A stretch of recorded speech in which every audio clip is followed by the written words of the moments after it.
An elderly man named Patrick sits alone late at night in his trailer, listening to the radio with a small glass of liquor on the table.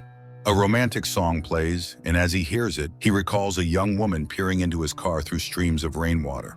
Outside the trailer, thunder rumbles and a heavy rainstorm begins, mirroring the scene in his mind. Patrick glances at a vial of clear liquid, but then sets it aside. Lightning flashes outside as a loud knock sounds at his door. Patrick nervously looks toward the door and tells the stranger to go away. But the knocking continues, and a moment later, a woman's voice pleads from outside, asking to be let in. After some hesitation, Patrick opens the door to find a rain-soaked young woman seeking a ride to town. His car sits just outside the trailer. Patrick glances around his kitchen, then opens the door wider for her. The woman, drenched and shivering, steps in, but declines the towel Patrick offers, saying she just needs to get to town. Patrick questions how she ended up there so late, but she can only explain that she ran. Patrick informs her that his car is broken and he can't help. Buses don't run at this hour either. He apologizes for not opening the door sooner, explaining that local kids often play pranks, knocking and running away. The woman notices the glass on his table. Patrick suggests she remove her wet sweater to let it dry. The woman insists she won't stay long and asks to use the phone. Patrick seems not to hear her request, instead expressing surprise at her claim that she'd been swimming at the beach. He eyes her bare, muddy feet, puzzled. The beach is far from here. He invites her to sit, as she clearly needs rest. Hesitantly, the woman takes a seat and Patrick offers her tea. She declines again, mentioning she'd prefer a cigarette, but Patrick doesn't have any. Patrick places a cup of tea in front of her. She asks once more to call a taxi, mentioning she's staying nearby but doesn't want to walk in this weather. Patrick quickly deduces she's not local. The swimming season ended long ago due to the cold, and storms like this only happen in summer. Patrick offers her some alcohol instead, but she persists with her request for a phone. He hands her some coins, explaining he doesn't have a mobile. She'd have to use a payphone. However, it's difficult to reach as it's beyond the park gates, which are locked at night. He adds that the locals are peculiar, full of fear, just like him. The woman thanks him for his help and starts to leave, not wanting to disrupt him further. But Patrick points out that she'll have to wait for the park to reopen. Reluctantly, she agrees to stay and wait for her clothes to dry. As she stands, she begins to explore the room, asking questions, which Patrick answers thoughtfully. He shares that he grew up by the coast and moved to the city in his 20s. While wandering, she finds a few feminine items on a dresser. She examines a small watch and admits she's unemployed too, constantly unlucky. Something they seem to have in common. But Patrick disagrees, mentioning he worked as an electrician until a shocking accident involving a light socket made him quit. After such an intense experience, routine work lost its appeal. He muses that people crave danger, seeking thrills through risky endeavors like skydiving. Meanwhile, the woman picks up a locket containing a lock of hair. Patrick continues musing about human nature's draw to danger before asking where she's staying. The woman gives vague answers, arousing Patrick's suspicion. She also claims she's never been here before, though Patrick finds her face oddly familiar. He takes the locket from her and suggests she take a shower to warm up, noticing her shivering. She eventually agrees and heads to the bathroom. Behind the closed door, still wary of Patrick, she studies herself in the mirror, fiddling with an earring. Then she steps under the water. Suddenly, she notices the water running down her body turns muddy, mixed with streaks of blood, washing away into the drain. Panicked, she hears Patrick knocking, bringing her a towel. The water clears, and as she peeks out from behind the shower curtain, she sees the towel hanging on the door. Looking back in the mirror, her forehead appears clean, with no sign of injury. Meanwhile, Patrick heats soup on the stove and offers her a dry sweater, mentioning it belonged to an ex-girlfriend. He reassures her he's single and she can keep the sweater. The woman admits she's alone too, struggling to take care of herself, which is why family isn't an option. She describes herself as independent, someone drawn to danger, only to regret it later. Patrick pours thick, red soup into a bowl, surprised by her self-awareness.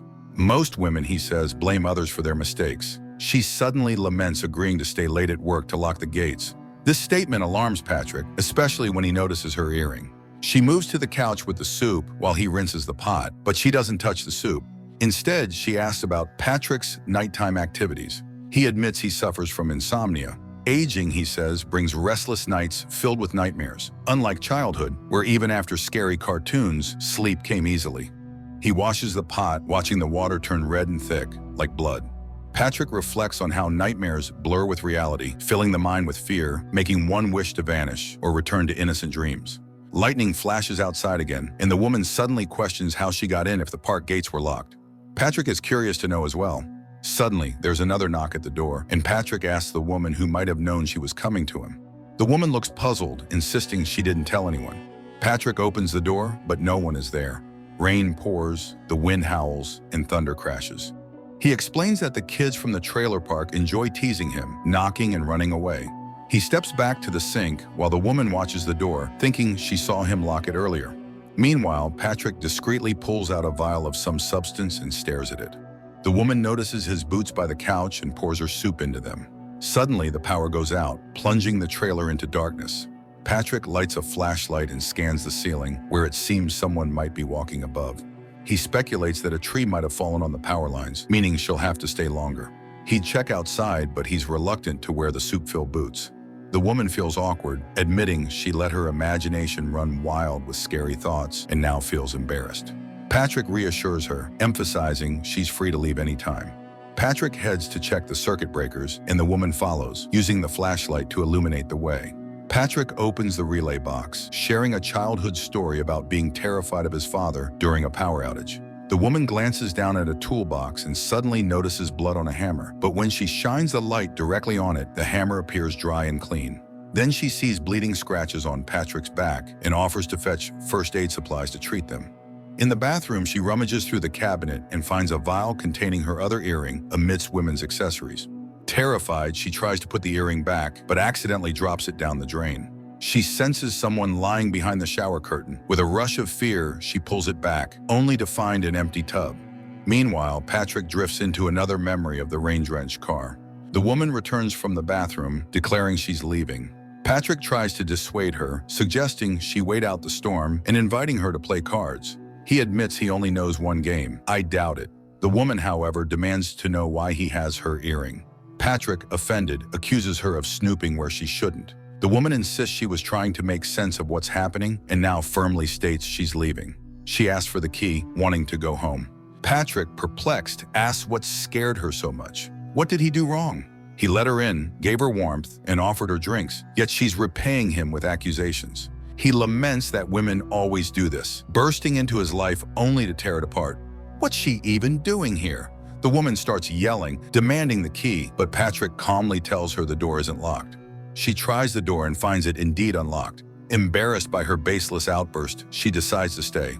Patrick deals the cards for I doubt it, joking that if she wants, she can pour alcohol into his sneakers. For the first time that night, the woman smiles. Patrick once again wonders where he might have seen her before.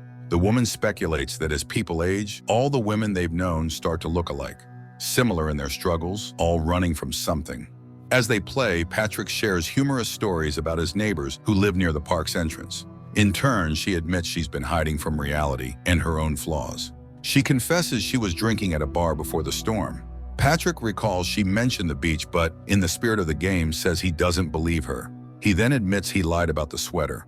He explains how he met his late wife at a gas station where she asked him to buy her a bag of chips. At first, he thought she was homeless, but she was well-dressed, with beautifully clean hair. He bought her the chips, and they sat together, eating in silence. She later died of an overdose. Truthfully, no one set foot in his home for a long time. He's glad she's here, saying her presence makes him feel alive. He pours more into her glass, but as she raises it to her lips, she notices a lipstick stain on the rim, reigniting her suspicions. The storm intensifies, and Patrick steps outside. Suddenly, the woman hears a phone vibrating. She follows the sound to a back room and finds a phone on the bed, where a dead woman lies under the sheets. Terrified, she tries to hide and plans to escape through a small window in the storage room, intending to smash it with the hammer she previously thought was covered in blood.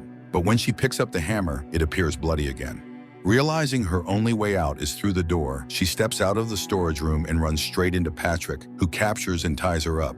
He forces her mouth open and makes her drink a mysterious liquid. She struggles, but Patrick drags her to the bedroom and throws her onto the bed next to the lifeless woman. As she desperately tries to free her hands and escape through a small window, Patrick begins to monologue about the woman lying there.